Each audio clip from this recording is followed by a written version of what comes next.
ছাত্ৰ ছাত্ৰীৰ কাৰণে এইটোৱে আমি আহ্বান কৰিব বিচাৰিছোঁ। আমি যিটো চিন্তাধাৰাৰে আমি আজি কোচিং চেণ্টাৰ আমি কোচিং কেম্প চলাইছিলোঁ, সেই চিন্তাধাৰাটো যাতে ছাত্ৰ ছাত্ৰীসকলে শিৰোগত কৰে আৰু অনাগত দিনবিলাকত তেওঁলোকে শিক্ষাৰ ক্ষেত্ৰত আগুৱাই যায়, তাৰ কাৰণে সকলো ছাত্ৰ ছাত্ৰীকে আমি আপোনালোকৰ এই চেনেলৰ মাধ্যমেৰে আমি অনুৰোধ কৰিছোঁ। আৰু আমাৰ অভিভাৱকসকলকো আমি অনুৰোধ কৰিব বিচাৰিছোঁ এই চেগতে, যাতে অভিভাৱকসকলেও আমাৰ ছাত্ৰ ছাত্ৰীসকলক আগুৱাই লৈ যোৱাৰ কাৰণে BTCৰ উন্নয়নৰ দিশত শিক্ষাৰ ক্ষেত্ৰত আগুৱাই লৈ যোৱাৰ কাৰণে তেওঁলোকে খুব গুৰুত্ব আৰোপ কৰে।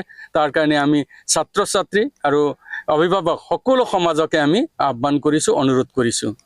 এই মুহূৰ্তত মই এইটোৱে ক'ম যে মানৱ সম্পদ গঢ়াৰ কাৰণে আমাৰ BTC চিফ হাগ্ৰাম্য মহিলাৰী ছাৰে যিটো এটা উদ্যোগ লৈছে, যিটো চিন্তা কৰিছে, এই চিন্তাটো ছাত্ৰ সমাজৰ কাৰণে, ছাত্ৰ ছাত্ৰীসকলৰ কাৰণে এটা উল্লেখযোগ্য এটা চিন্তাধাৰা। কাৰণ আমি যদি BTCখনক সৰ্বাংগী দিশত আগুৱাই লৈ যাব লাগে, উন্নয়নৰ দিশত যদি আগুৱাই লৈ যাব লাগে, তেতিয়াহ'লে মূলতঃ শিক্ষাৰ কথাটো আহি পৰে। গতিকে এই কথাটোৱে তেওঁ হয়তো গভীৰভাৱে চিন্তা কৰিছে আৰু গভীৰভাৱে চিন্তা কৰি তেওঁ নিৰ্দেশ দিছে। BTCৰ যি 5টা ডিষ্ট্ৰিক্ট আছে, 5টা ডিষ্ট্ৰিক্টতে আজিৰ তাৰিখত আমাৰ free summer coaching centre camp চলি আছিলে।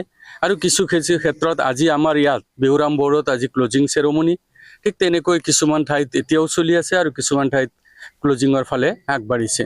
গতিকে মই আমাৰ BTC চিফ হাগ্ৰাম্য মহিলাৰীৰ যিটো চিন্তাধাৰা, সেই চিন্তাধাৰাক মই সন্মান জনাইছোঁ আৰু তেওঁ আগলৈ যাতে জনসাধাৰণৰ হিতৰ কাৰণে এনেকুৱা এটা সুদূৰ প্ৰসাৰী কাৰ্যসূচী হাতত লয়, তাৰ কাৰণে মই তেখেতক অনুৰোধ কৰিছোঁ। আমাৰ এমাহে ধৰক আমি ষ্টাৰ্টিঙৰ পৰা আজি আৰু আমি ক্লজিং কৰিছোঁ, যিহেতু 20-25 দিন হৈ গ'ল আৰু তো 20-25 দিন ধৰি আমাৰ ইয়াত চলি আছে কণ্টিনিউ। এইখন বিদ্যালয়ত যিমান ছাত্ৰ ছাত্ৰী 67 আছিলে, তাৰপিছত আমাৰ LB শাস্ত্ৰীৰ পৰা আহিছে, তো মিলাই নিয়াৰ এবাউট 80-85 আমাৰ এইটো বিদ্যালয়ত আছে। ক্লাছ 10 আছে ইয়াত, ক্লাছ 10, কিন্তু অন্য স্কুলত য'ত আছে 10 আছে আৰু হায়াৰ ছেকেণ্ডেৰী, এই দুটা ছেকশ্যনত আমি কাম মানে শিক্ষাদান কৰাইছোঁ।